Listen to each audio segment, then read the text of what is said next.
મિત્રો આપણે આજે સ્ટાર્ટ કરવા જઈ રહ્યા છીએ વિકિરણ અને દ્રવ્યની દ્વૈત પ્રકૃતિ ફિઝિક્સ ભાગ 2। જે ચેપ્ટર તમે ઓલરેડી કેમેસ્ટ્રીમાં આ જ નામથી તમે સ્ટડી કરી ચૂક્યા છો। તો વિકિરણ અને દ્રવ્ય બંને અલગ અલગ વસ્તુ જે 1800થી 1900ની સદી દરમિયાન વૈજ્ઞાનિકોનું માનવું હતું। તો દ્રવ્ય એટલે શું? દ્રવ્ય કોને કહી શકાય? કે જે પદાર્થ દળ ધરાવતો હોય એને શું કહી શકાય? દ્રવ્ય કહી શકાય। આ પદાર્થને તમે થ્રો કરો અથવા ફેંકો તો શું કરશે? હંમેશા સુરેખ પથ પર ગતિ કરશે। ઉદાહરણ તરીકે તમારે લેવું હોય તો ક્રિકેટ બોલ, કોઈ પણ વસ્તુ તમે લઈ શકો જે પોતે દળ ધરાવતો હોય। તો વિકિરણ એટલે શું? કે જે પદાર્થ દળ ધરાવતો ન હોય અથવા તરંગના ચેપ્ટર આપણે જે સ્ટાન્ડર્ડ 11માં તરંગ ચેપ્ટરમાં જોઈ ગયા તેમ શું હોય? એને આવૃત્તિ હોય, તીવ્રતા ધરાવતા હોય। તો એ બધાને શું કહેશું? લક્ષણો અથવા લાક્ષણિકતા જે છે એને શું કહીએ આપણે? વિકિરણ કહી શકાય। ઉદાહરણ લેવું હોય તો આપણે પ્રકાશ સૌથી સારામાં સારું ઉદાહરણ છે। અત્યાર સુધી બધા વૈજ્ઞાનિકોનું શું માનવું હતું? કે દ્રવ્ય અને વિકિરણ બંને કેવી વસ્તુ છે? અલગ અલગ વસ્તુ છે। પણ આની શરૂઆત 1870ની સાલથી 1870માં જે વિલિયમ ક્રુક નામના વૈજ્ઞાનિકે કેથોડ કિરણોની શોધ કરી ત્યારબાદ દ્રવ્ય અને વિકિરણ એક જ વસ્તુ કેમ નહીં એ દિશામાં પ્રયોગો સ્ટાર્ટ થઈ ગયા। જો દ્રવ્ય વિકિરણની લાક્ષણિકતા ધરાવતું હોય તો વિકિરણ પણ દ્રવ્યની લાક્ષણિકતા ધરાવતું હોવું જોઈએ। એ દિશામાંના બધા પ્રયોગો સ્ટાર્ટ થઈ ગયા। તો 1870માં વિલિયમ ક્રુકે કેથોડ કિરણોની શોધ કરી હતી। કેથોડ કિરણોને બીજી ભાષામાં ઋણ વિદ્યુત ભારિત કિરણો પણ કહી શકાય અથવા કેથોડથી એનોડ તરફ ગતિ કરતા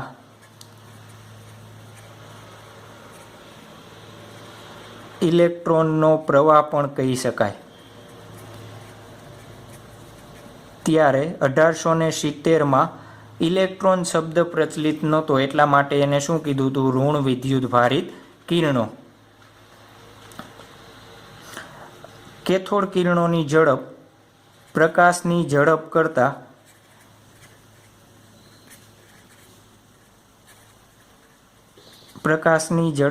0.1 થી 0.2 જેટલી હોય છે। જે બેઝિક તમને જી અને નીટમાં ક્યારેક બેઝિક ક્વેશ્ચન પૂછાઈ જતા હોય તો તમે આના ઉપરથી આન્સર આપી શકો। ત્યારબાદ 1886માં ગોલ્ડસ્ટેન નામના વૈજ્ઞાનિકે એનોડ કિરણોની શોધ કરી હતી। કેથોડ કિરણોને આપણે ઋણ વિદ્યુત ભારિત કિરણો કીધા, તો એનોડ કિરણો કેવા હશે? ધન વિદ્યુત ભારિત કિરણો હશે।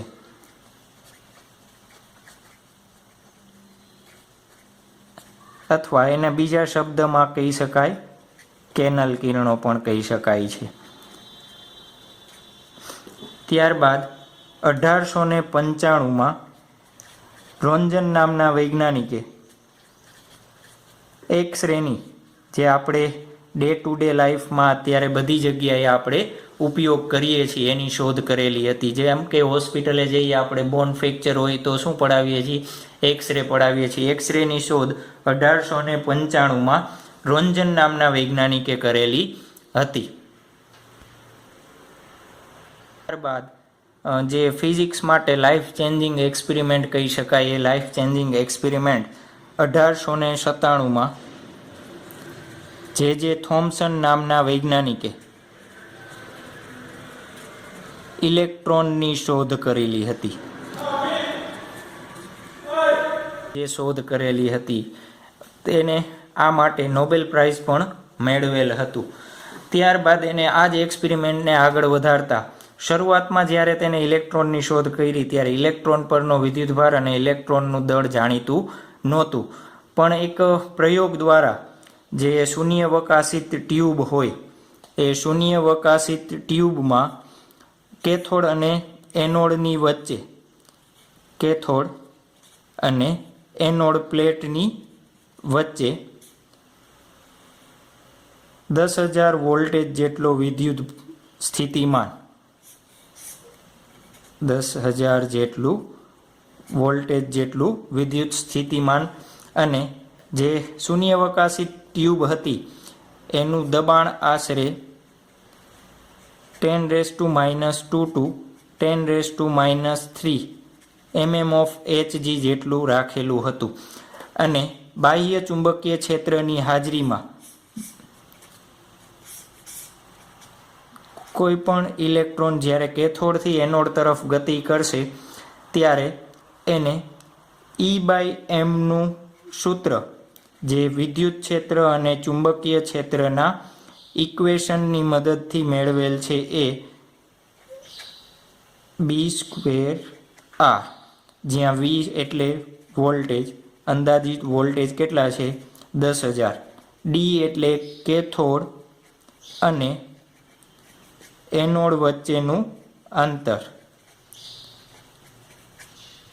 જ્યાં B એટલે ચુંબકીય ક્ષેત્ર જે ચેપ્ટર નંબર 4માં તમે ભાગ 1માં સ્ટડી કરવાના છો. R એટલે શું? જ્યારે ઇલેક્ટ્રોન કોઈ બાહ્ય ચુંબકીય ક્ષેત્રની હાજરીમાં ગતિ કરે ત્યારે એની ગતિ હંમેશા કેવી હશે? વર્તુળાકાર પથ પર ગતિ હશે.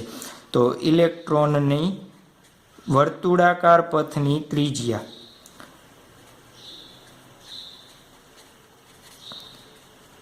આ સૂત્રની મદદથી એને E/m નો ગુણોત્તર 1.76 ક્રોસ 10⁻11 કુલમ પર kg મેળવેલ હતો, જે આગળ જતા મહત્વનો સાબિત થવાનો હતો.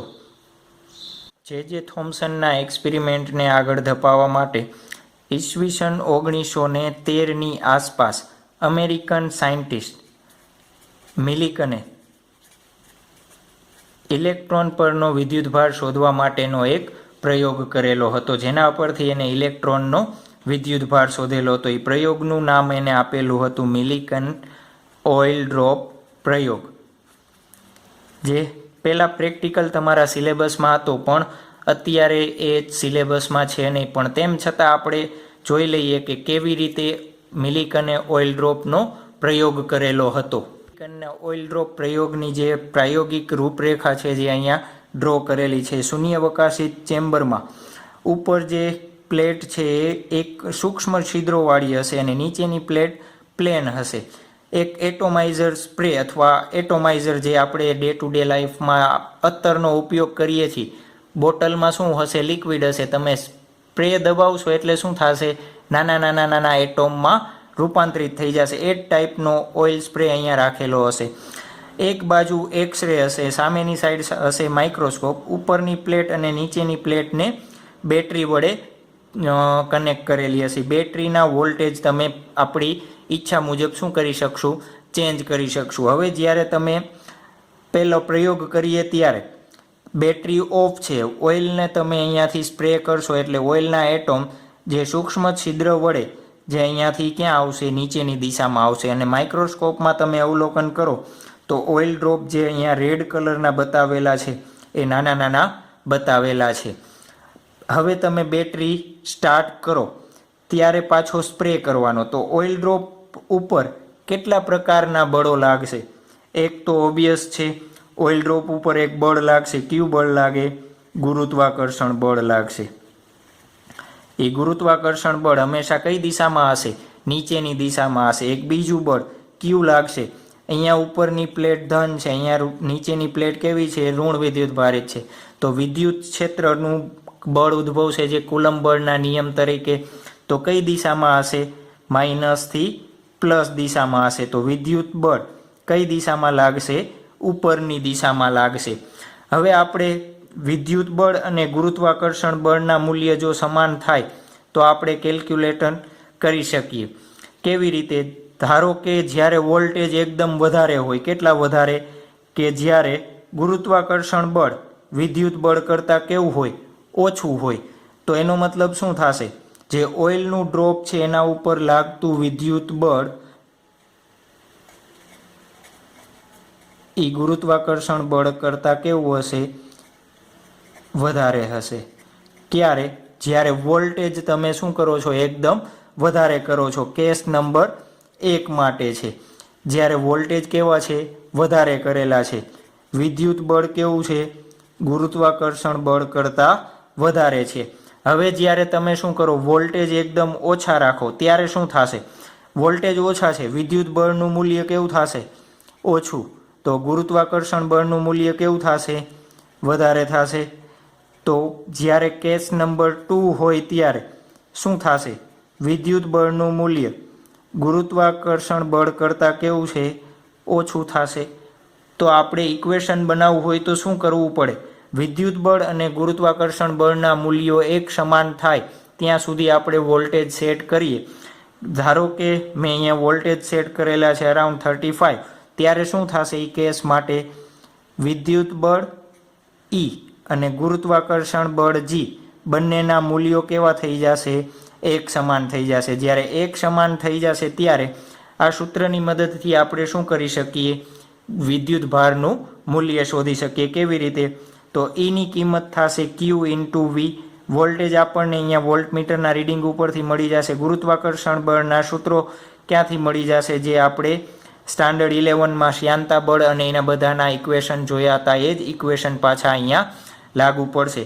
જેનું સૂત્ર ડાયરેક્ટલી આપણે સિલેબસમાં છે ને એટલે ડાયરેક્ટલી તમને કહી દઈએ છીએ. બળ અને ગુરુત્વાકર્ષણ બળ સમાન થાય ત્યારે જે સૂત્ર મળે છે એ છે 6 પાઈ ઈટા કાઉન્સમાં V1 plus V2 into D divide by voltage multiply by 9V1 2G rho minus sigma raise to 1/2. આ સૂત્રની મદદથી આપણે ઇલેક્ટ્રોન પરનો વિદ્યુતભાર શોધી શકાય છે. જ્યાં ઈટા એટલે શ્યાનતા અચળાંક. કેના માટે?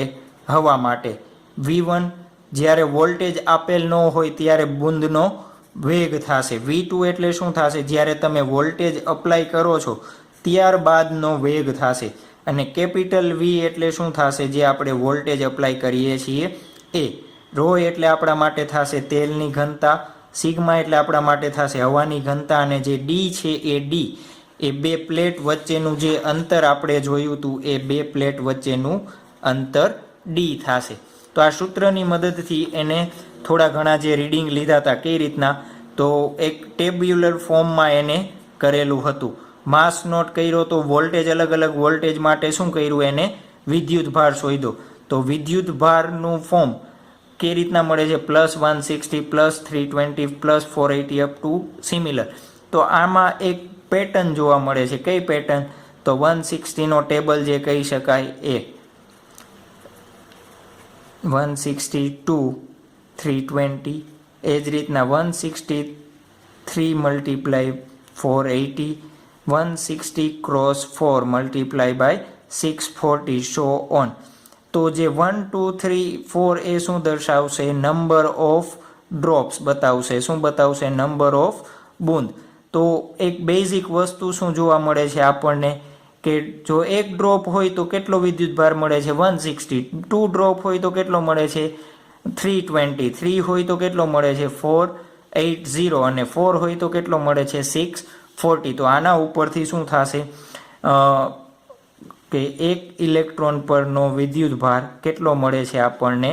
1.6 ક્રોસ 10⁻⁹ કુલમ જેટલો મળે છે. એક બીજી ખાસ વસ્તુ આ પ્રયોગમાં જોવા જેવી કઈ છે કે ઇલેક્ટ્રોન જ કેમ છે કેમ ખબર પડે? તો આપણને જોયું કે ઇલેક્ટ્રોનનો વિદ્યુતભાર કેવો છે? ઋણ છે. એટલે શું થશે? જ્યારે વિદ્યુત બળ વધારે હશે તો કઈ પ્લેટ બાજુ આકર્ષાશે? પ્લસ બાજુ. જો ઇલેક્ટ્રોન ન હોય અને કોઈ પણ પ્લસ વસ્તુ હોય તો કઈ બાજુ આકર્ષાશે? હંમેશા નીચેની દિશામાં આકર્ષાશે.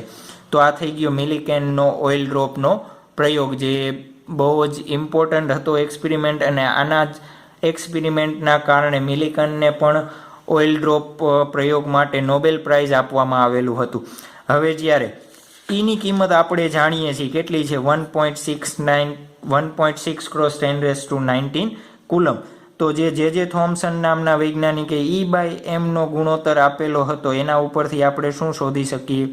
ઇલેક્ટ્રોનનો વિદ્યુતભાર શોધી શકીએ. ઇલેક્ટ્રોનનો દળ કેટલું થશે? ઇલેક્ટ્રોનનું દળ આ સૂત્રની ઉપરથી 9.1 × 10⁻31 kg, જે આ દ્રવ્યની બેઝિક પાયાની જરૂરિયાત હતી કે ઇલેક્ટ્રોનની શોધ થઈ, પણ ઇલેક્ટ્રોનનો વિદ્યુતભાર કેટલો હશે, એનું દળ કેટલું હશે, તો આ પ્રયોગ ઉપરથી એને ઇલેક્ટ્રોન અને વિદ્યુતભારનું દળ શોધેલું હતું.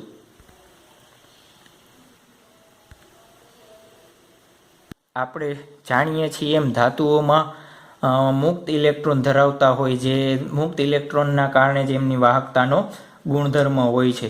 પણ નોર્મલ કન્ડિશનમાં આ ઇલેક્ટ્રોન ધાતુની સપાટી પરથી છટકી શકતા નથી.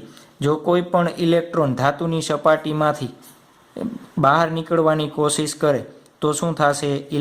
એક ઇલેક્ટ્રોન બહાર જશે, તો અહીંયાથી એક ઇલેક્ટ્રોન ઓછો થશે, તો ધાતુની સપાટી પ્લસ વિદ્યુતભાર ધારણ કરશે. જ્યારે ઇલેક્ટ્રોનનો વિદ્યુતભાર કેવો છે? માઇનસ. તો પ્લસ અને માઇનસ જે બંને આપણે ચેપ્ટર નંબર 1માં ભણ્યા તે નિયમ પરથી, કુલમ્બ બળના નિયમ અનુસાર શું કરશે? ધાતુની સપાટી પાછો ઇલેક્ટ્રોનને અંદર ખેંચી લેશે. તો આપણે જ્યારે ઇલેક્ટ્રોનનું ઉત્સર્જન કરવું હોય તો શું કરવું પડે? ઇલેક્ટ્રોનને કંઈક વધારાની ઉર્જા આપવી પડે. એ વધારાની ઉર્જા કેટલી હોવી જોઈએ? તો જે આ કુલમ્બ બળની મૂલ્ય હોય એના કરતાં તમે વધારે ઉર્જા આપો તો જ ઇલેક્ટ્રોન ધાતુની સપાટીમાંથી મુક્ત થઈ શકે. તો એના માટે આપણે એક વ્યાખ્યા જોવાની છે. કઈ વ્યાખ્યા છે? એ કાર્ય વિધેય. કાર્ય વિધેય એટલે શું? એને બીજા શબ્દોમાં કહેવાય વર્ક ફંક્શન. કે કોઈ પણ ધાતુની સપાટીમાંથી આપણે ઇલેક્ટ્રોનને મુક્ત કરવા માટે આપવી પડતી લઘુત્તમ ઉર્જાને આપણે શું કહેશું? કાર્ય વિધેય કહેવાય. લઘુત્તમ ઉર્જા એક શબ્દ ઉપયોગ કરેલો છે. લઘુત્તમ કેમ કે કુલમ્બ બળને જો પાર કરશે તો અને તો જ ઇલેક્ટ્રોન મુક્ત થઈ શકે, અન્યથા ઇલેક્ટ્રોન મુક્ત થશે નહીં.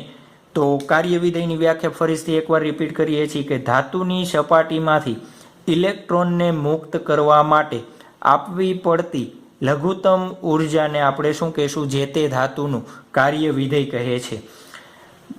કાર્ય વિધેયનો એકમ શું થશે? Electron volt. ઇલેક્ટ્રોન વોલ્ટ એટલે શું? એક ઇલેક્ટ્રોન વોલ્ટ કોને કહેવાય? તો ધારો કે એક કેનોડ અને એથોડ છે, વચ્ચે એક ઇલેક્ટ્રોન હોય, બે પ્લેટની વચ્ચે 1 વોલ્ટેજ જેટલો વિદ્યુત સ્થિતિમાન રાખીને જ્યારે ઇલેક્ટ્રોનને પ્રવેગિત કરવામાં આવે ત્યારે મળતી ઉર્જાને એને શું કહેશું આપણે? 1 ઇલેક્ટ્રોન વોલ્ટ કહેવાય. કઈ રીતના કહી શકાય 1 ઇલેક્ટ્રોન વોલ્ટ? જ્યારે એક ઇલેક્ટ્રોનને 1 વોલ્ટના વિદ્યુત સ્થિતિમાનના તફાવત વડે પ્રવેગિત કરવામાં આવે ત્યારે તેમને મેળવેલ ઉર્જાને આપણે શું કહેશું? 1 ઇલેક્ટ્રોન વોલ્ટ કહેશું. અત્યાર સુધી આપણે ઉર્જાનો એકમ જૂલ જોતા, તો જૂલ અને 1 ઇલેક્ટ્રોન વચ્ચેનો સંબંધ શું થશે? 1.6 × 10⁻⁻19 જૂલ. જે તમને ન્યુમેરિકલ એક્ઝામ્પલ કાઉન્ટ કરશો ત્યારે આ ખાસ તમારે યાદ રાખવા પડશે. બીજી વસ્તુ, એક કાર્ય વિધેય અલગ અલગ ધાતુઓ માટે શું હશે? અલગ અલગ હોય છે. તો એ કાર્ય વિધેય શું કરે છે? ધાતુની સપાટી પર આધાર રાખે છે. સૌથી વધારે કાર્ય વિધેય કેનું હશે? પ્લેટિનમનું હશે. પ્લેટિનમનું કાર્ય વિધેય કેટલું છે? 5.56 ઇલેક્ટ્રોન વોલ્ટ. અને સૌથી ઓછું કેનું હશે? સીઝિયમ માટે હશે. સીઝિયમનું સૌથી ઓછું કેટલું હશે? એના માટે વર્ક ફંક્શન 2.14 ઇલેક્ટ્રોન વોલ્ટ. સૌથી ઓછું કેનું હશે? સીઝિયમનું. અને સૌથી વધારે કેનું હશે? પ્લેટિનમનું. કેટલું હશે? 5.56 અંદાજિત ઇલેક્ટ્રોન વોલ્ટ. તો આપણે કોઈ પણ ધાતુની સપાટીમાંથી જ્યારે ઇલેક્ટ્રોનને મુક્ત કરવા હોય તો ઇલેક્ટ્રોનને મુક્ત કરવા માટે આપણે કેટલું ઉર્જા આપવી પડે? જે કુલમ્બ બળ હોય એના કરતાં વધારે આપવી પડે. તો એના ઉપરથી આપણે એક વ્યાખ્યા બનાવી. કઈ વ્યાખ્યા છે? કાર્ય વિધેય, જેને આપણે સાઈ વડે નોટેશન કરશું કે ધાતુની સપાટીમાંથી ઇલેક્ટ્રોનને મુક્ત કરવા માટે આપવી પડતી લઘુત્તમ ઉર્જાને આપણે શું કહીશું, જે તે ધાતુની કાર્યવિધેય કહી શકાય. એનો એકમ શું લઈએ છીએ આપણે, ઇલેક્ટ્રોન વોટ. અને કાર્યવિધેય કેના ઉપર આધાર રાખશે, ધાતુની સપાટી પર. અલગ અલગ ધાતુઓ માટે અલગ અલગ કાર્યવિધેય હોય છે. તો 1 ઇલેક્ટ્રોન વોટ એટલે શું, જ્યારે ઇલેક્ટ્રોનને 1 વોલ્ટના વિદ્યુત સ્થિતિમાન વડે પ્રવેગિત કરવામાં આવે ત્યારે ઇલેક્ટ્રોને મેળવેલી ઉર્જાને આપણે શું કહેશું, 1 ઇલેક્ટ્રોન વોલ્ટ કહેવાય છે. 1 ઇલેક્ટ્રોન વોલ્ટ અને જૂલ વચ્ચેનો સંબંધ શું છે, 1 ઇલેક્ટ્રોન વોલ્ટ બરાબર 1.6 × 10⁻⁹ જૂલ. સૌથી વધારે કેના માટે છે, પ્લેટિનમ માટે. કેટલું છે, 5.56 થી લઈને 5.65 ઇલેક્ટ્રોન વોલ્ટ સુધી હોઈ શકે. જ્યારે સીઝિયમ માટેનું કેટલું રહેશે, સૌથી ઓછું 2.14 ઇલેક્ટ્રોન વોલ્ટ. આપણે આ જોઈ ઇલેક્ટ્રોનનું ઉત્સર્જન. આપણને બેઝિક ખ્યાલ આવ્યો શું, કે કુલંબળ કરતાં વધારે કુલંબળ કરતાં વધારે ઉર્જા આપવામાં આવે ત્યારે ઇલેક્ટ્રોનનું ઉત્સર્જન થાય છે. તો આ ઇલેક્ટ્રોનનું ઉત્સર્જન કરવા માટે અલગ અલગ પદ્ધતિ વપરાય છે, જેમાં મેઇન 3 પદ્ધતિ છે. પહેલી પદ્ધતિ છે તાપીય ઉત્સર્જન. તાપીય ઉત્સર્જન એટલે કે જ્યારે કોઈ પણ ધાતુને તમે ઊંચા તાપમાને ગરમ કરવામાં આવે ત્યારે ઇલેક્ટ્રોન પૂરતી ઉર્જા મેળવીને કુલંબળ કરતાં વધારે ઉર્જા થાય એટલે મુક્ત થઈ જશે. બીજું ઉત્સર્જન છે ક્ષેત્રીય ઉત્સર્જન. ક્ષેત્રીય ઉત્સર્જન એટલે કે જ્યારે કોઈ પણ ધાતુને વિદ્યુત ક્ષેત્રમાં, બાહ્ય વિદ્યુત ક્ષેત્રમાં મૂકવામાં આવે ત્યારે એ વિદ્યુત ક્ષેત્ર કેવું હશે, પ્રબળ વિદ્યુત ક્ષેત્ર હશે. એનું મૂલ્ય કેટલું હશે, 10⁸ વોલ્ટ પ્રતિ મીટર જેટલા વિદ્યુત ક્ષેત્રમાં મૂકવામાં આવે ત્યારે ઇલેક્ટ્રોનનું ઉત્સર્જન થાય છે. અને ત્રીજું ઉત્સર્જન થશે ફોટો ઇલેક્ટ્રિક ઉત્સર્જન. ફોટો ઇલેક્ટ્રિક ઉત્સર્જન એટલે જ્યારે કોઈ પણ ધાતુની સપાટી પર પૂરતી આવૃત્તિવાળા પ્રકાશ આપાત કરવામાં આવે